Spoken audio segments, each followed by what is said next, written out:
Yes,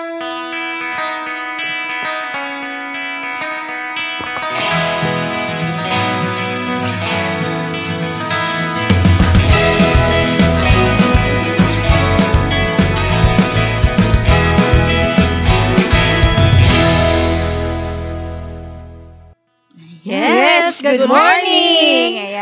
Ayan, good morning po ulit sa ating lahat. Good morning po sa ating mga kaibigan na nanonood po ngayon ng ating live from iba't ibang groups po. Good morning po sa inyo. Yung ating mga OFW po na patuloy na sumusuporta at nanonood po ngayon, magandang umaga po sa inyo. Yes. At ngayon po ay nandito na naman po kami para maghatid po sa inyo ng panibagong paksa or pag-uusapan dito sa UAP. Usapang agrikultura, paghahayupan, at pangisdaan. Kaya naman po, ang topic ngayong umaga ay ito po.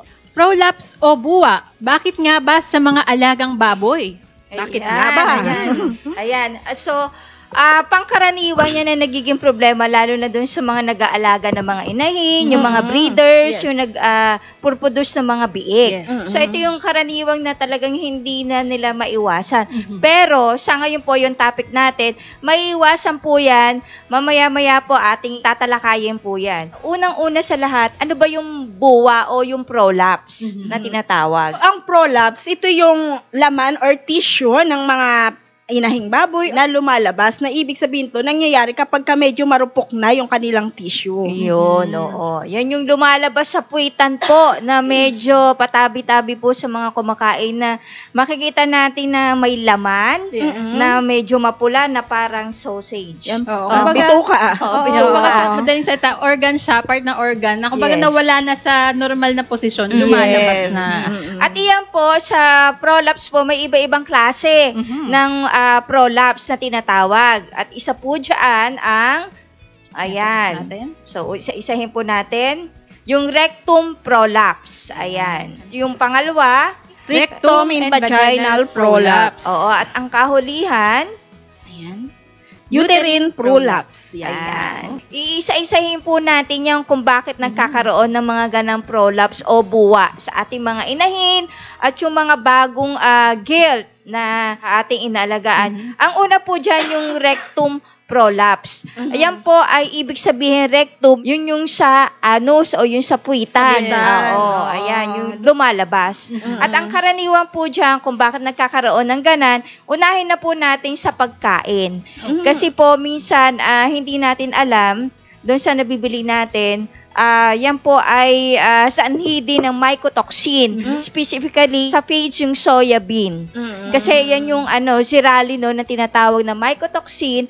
Yan po usually ang nakakapagsanhi ng minsan ay ng prolapse. At minsan naman, pag hindi maganda yung storage ng feeds, hindi natin namamalaya, meron na palang amag, napapakain pa natin doon sa ating mga inahin. So, yan po ay nagiging sanhi rin ng prolapse. So, dapat pala ingat-ingat din tayo sa pagsustor ng ating mga ipapakain. So, kumbaga kung hindi naman natin masisiguro na mapapaubos ka agad, huwag na tayo mag-imbak ng napakarami. Kasi baka mamaya magkaamag na pala.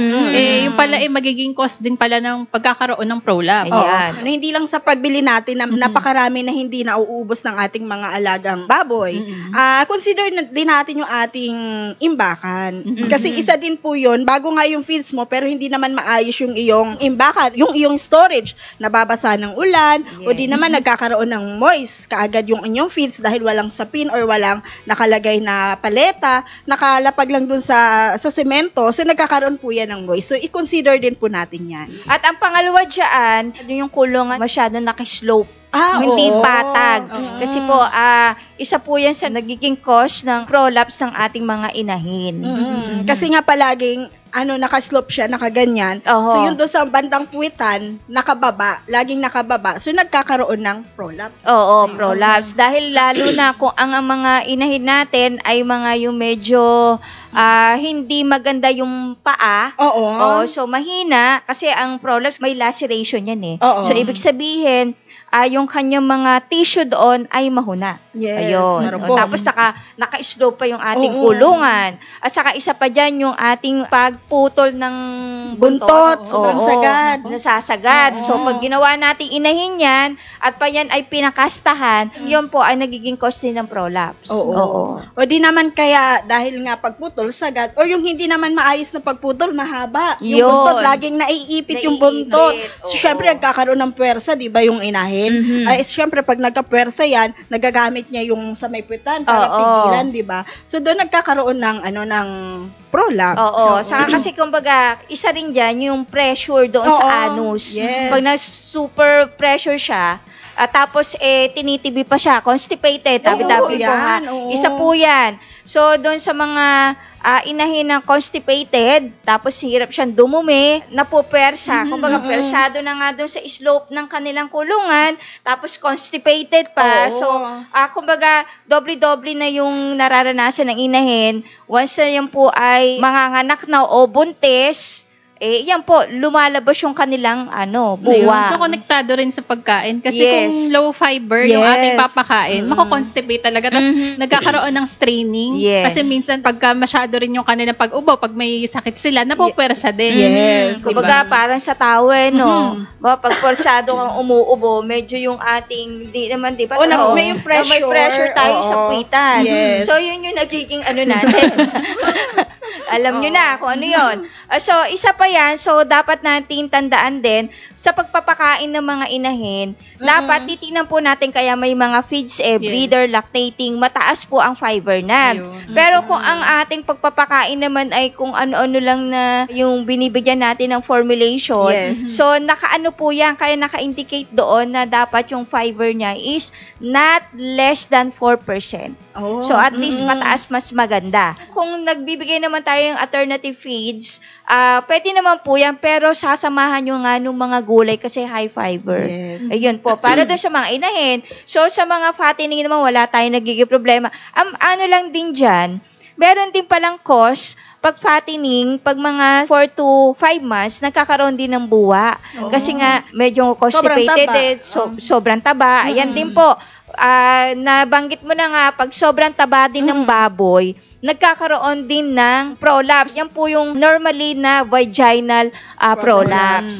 Isa pa din sa rectum, i-consider din natin yung management. Ayun. Kasi minsan, pag tayo nagpapabulog or nagpapakasta dun sa ating mga inahin or dumalaga, sobrang laki pala nung barako na nakuha natin. Diba?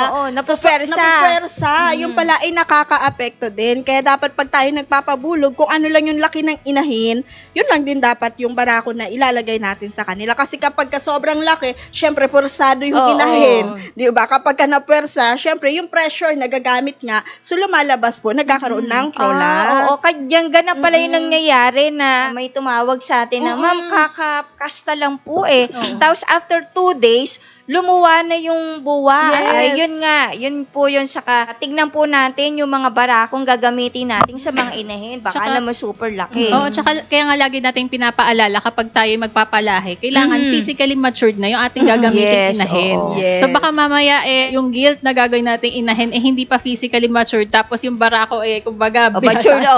Biyasa na yung barako. Biyasa na Hindi kumbaga, pinuwersa ka agad, ayaw mo nang dahan-dahanin. Bata pa yung inahin.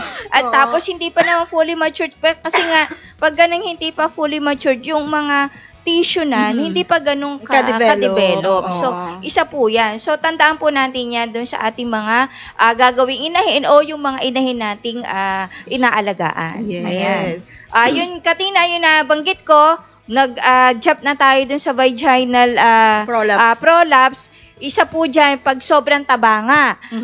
Tapos sa pupersa, tapos malalaki yung mga biik na lumabas, yan po, nagkakaroon din ng buwa. Yes. Kaya pala parang nagkakaroon ng combination. Minsan magkasabay na yung rectum, tapos may vaginal. So, titingnan po natin yan. Yan yung sinasabi natin na nagiging cause yan doon sa mga 4 hanggang 6 na nanganak na. Yes, oo. Nakailang parity na. Nakailang parity na. Oo. At saka dagdag pa rin natin, dapat nating tandaan din, kaya nagko-constipate din, kailangan laging may tubig. Laging malinis na tubig ang ibibigay natin sa ating mga inahin. Siyempre, minsan, pag ganun yan, lalo na buntis, tamad yung gusto lagi nakahiga. Kung ang waterer natin ay mga automated, syempre, pag nakahiga yan, hindi na yan, hindi na yan makakainom. So, mahirap na silang tumayo. Kat maari po, mag-alagay tayo ng palanggana sa kanilang harapan, tapos kahit nakahiga sila, ay makakainom sila. Oo. Yun nga, isa pa nga din yung palaging nakahiga. Isa din yun sa nakakakos ng prolapse sa mga inahin dahil yung pressure nila, nagagamit nila kapag lagi silang nakahiga. Tapos, nakahiga na nga palagi yung inahin, tapos yung sahig pa nila, medyo naka-slope, diba? So, doon gumagamit ng pressure yung inahin na baboy, kaya nagkakaroon po sila ng prolapse. Ayun, oo. Madagdag na rin pala, kasi diba minsan nagkakaroon ng pamamagasap bituka yung mga inahin. Konektado rin pala yung bakit nagkaka-prolapse. Kasi minsan, yung pag time na nagbibigay tayo ng antibiotics, napapatagal. So, nagiging cause din pala siya. So, kaya lagi tayong nagre-remind na hindi tayo basta-basta nagbibigay ng antibiotics or kung ano, lalo na kung nagbubuntis ang inahin. Kasi pala, hindi natin alam kapag napasobra, magiging magiging dahilan pa yung bakit magkakabuwa. Ayun. Saka, speaking of sobra, pag napasobra mo ng pagkain ng ating mga inahin, lalo na kung malapit na silang manganak, ang sinasabi nga natin, pag malapit na silang manganak, i-diet po natin hanggat maaari pag due date niya na bukas, hanggat maaari wag nyo nang pakakainin. Kasi, syempre, pag kinakain mo yan, lalaki yung bituka. Yes. So, tapos hindi pa siya makakadumi. Yun yung nagiging cause din ng pagkaroon ng buwa. Kasi nga napupuwersa, sobra silang laki, mataba. So, tapos ang laki pa nung mga biik na lalabas. Yun yung mga nagiging cause din ng buwa sa ating mga inahin. Ayan, iwasan po natin yan. Hanggat maaari, wag na tayo magpapakain pag due date na ng ating. At siyempre, hindi na magpapakain, pero the previous na araw, ang dami mong pinapakain. So, meron po tayong standard na guide para kung ilan yung ipapakain natin sa mga ganang inahin na malapit ng mga anak. Para maiwasan yung buwa. Yan po yung iba pang mga cause kung bakit nagkakabuwa sa pagkain, sa mga common kasi. Sa inumin, kailangan lagi may inumin. Management ng kulungan. Dapat hanggat maaari, patag yung ating gagawin na kulungan sa kanila. At isa rin po yan, tingnan nyo po yung genetics.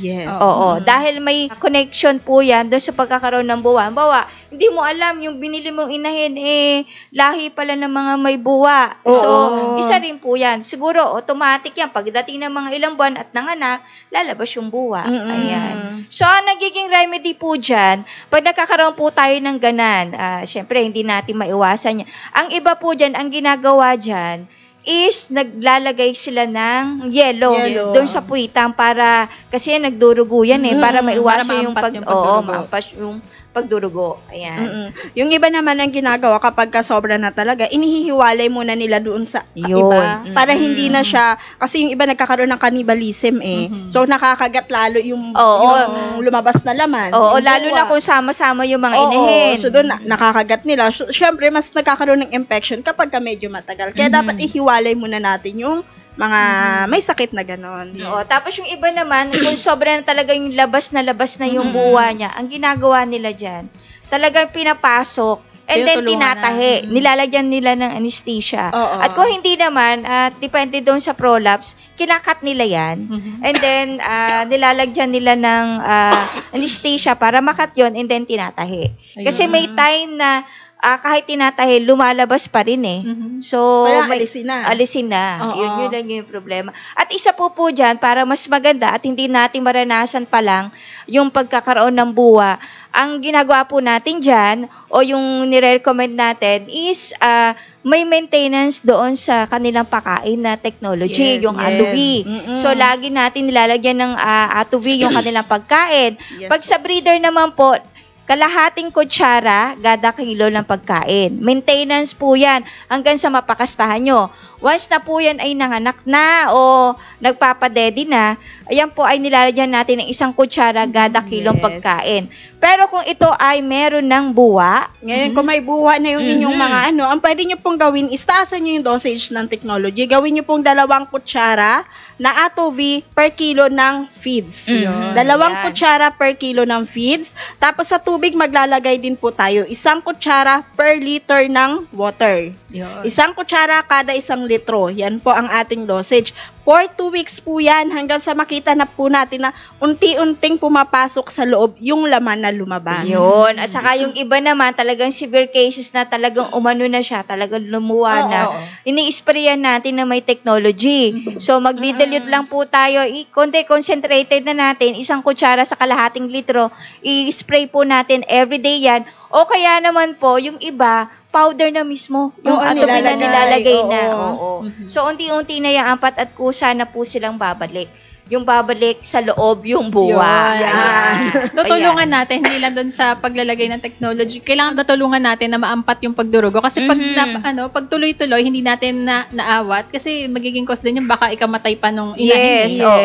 Kaya nagkakaroon ng pagkamatay yung mga kasi may laceration, may hemorrhage, tapos sobrang dugo. Yun. Kumbaga, syempre pag sobrang dugo na, nawawala na ng oxygen yung baboy. Kaya nagiging cause na po yan ng pagkamatay ng ating mga inahin. So, dapat hindi po humantong sa ganon, kaya magkaroon na po tayo ng sapat na lunas kaagad. Ito nga po yung sinasabi namin na tandaan nyo po, para at least pag nagkaroon kayo ng karanasan ng ganito, nararanasan nyo sa ngayon, pwede nyo po yung maging guide itong aming mga tinatopic ngayon. Yes po. Actually, may mga nagtatanong nga po sa atin na nakakaranas po ng ganyan. Tapos tinatanong ko, ano ba yung cause? So, siguro po napakinggan nyo po, no? At isa po dun sa mga nasabi namin, yung mga dahilan kung bakit po nagkakaroon ng prolapse yung inyong maalaga. Kaya mahalaga po na i-check po lagi natin yung ating pagkain dun sa ating mga alaga.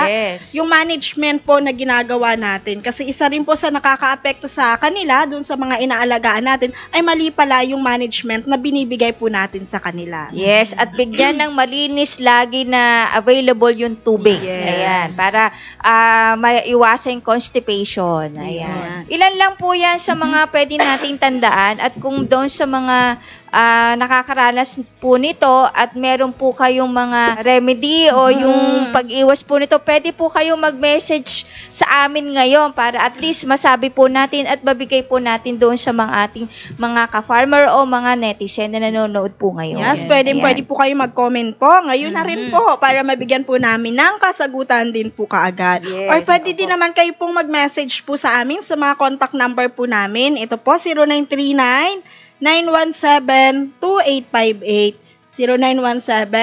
0917-540-8887, 0917-875-4262, 0917-502-1007, at sa landline po, 8842-3003. Ayan. At syempre, pwede rin kayong direct na mag-message sa amin dito sa aming Facebook page, ATOV Nanotechnology. At nariyan po lagi ang Facebook group na Livestock Agri-Aqua Troubleshooters Organization o yung LATO. So, ito po ay Facebook group na contact point ng mga farmers at would-be farmers sa larangan po ng paghahayupan, pangisdaan at paghahalaman. So, lahat po ay welcome dito. So, yung may mga karanasan po sa ganito na nagkakaroon ng prolapse, pwede niyo rin pong i-share dito sa Facebook group natin na para magkaroon din ng idea or makatulong din sa ibang kababayan natin na baka hindi natin alam, hindi alam din kung paano solusyonan yung ganitong cases. So, magkakatulungan po tayo dito. At syempre, kung may mga produce din po kayo na gusto niyo ibenta, i-post nyo lang po dito.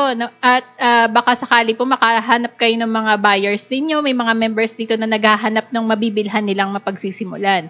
So, ayan po. At syempre, huwag niyong kalimutan na i-visit ang aming website, www.atovnanotechnology.com. So, makikita po ninyo dyan yung mga information tungkol sa technology at iba pang products. At syempre, kapag may mga upcoming events ang Team Atovi, ay ipopost din po namin sa aming website. At syempre, kung may mga questions po kayo, open na open po ang aming forum section at pwede po kayo mag-post ng inyong mga tanong at may sasagot din po sa inyo. Ayan. Syempre, huwag niyong kalimutan i-visit yung aming YouTube channel na Team Ato V. Lahat po ng mga discussion namin ng mga nakaraan ay naandyan po. Pwede nyo pong balik-balikan at kung may question po kayo, pwede po kayo mag-comment dyan. At huwag nyong kalimutang mag-subscribe. So, hit the button po, yung bell. Bell button. Yes. Para ma-notify po kayo pag may mga bagong upload po kami. Yes. At saka, syempre, huwag nyong kalimutan i-follow kami sa aming TikTok account na Team Ato V din. At Ato V Nanotechnology. Yes, opo. Nako. Hindi pa rin kami nakakapag-practice. So, abangan nyo na lang. Pero, lahat po may mga panibago po kaming mga naka-upload na videos dyan. At talaga namang kayo ay makakaroon ng kaalaman o matutunan doon sa mga video namin ina-upload dyan sa TikTok. So, don't forget to follow po ang aming TikTok account. Sabi po ni Ma'am Lynn Sausa Basaya, pwede pa po ba gawing inahin ang nagka-prolapse na ginamitan mi ng Ato V, bumalik naman sa loob? Yes, pwede po. Once na ganan po at bumalik naman po yan, at i-maintain nyo lang po ng technology para hindi na po natin maranasan yung pagkabuo. Pwede po. Yan. At ito mo si Mamo, yung nag-maintain lang ng technology, ito mo, nawala yung buwa. Ayan. At saka kung may mga question kayo kahit hindi po related dito sa tinapik po natin, pwede po kayo mag-comment. Ayan, pwede po kayong magtanong kung ano man po yung mga problema sa mga inaalagaan yung mga hayop. Pwede po kayong mag-message po doon sa aming Facebook page at saka doon sa mga contact number po na binigay po namin sa inyo kanina. So, yun, maraming salamat po muli sa inyong pagsubaybay sa amin dito sa Usapang Agrikultura, Paghahayupan at Pangisdaan. So, yun, magkita-kita po tayo muli sa susunod na Sabado. And always remember, Team Ato V will continue to educate, share, and inspire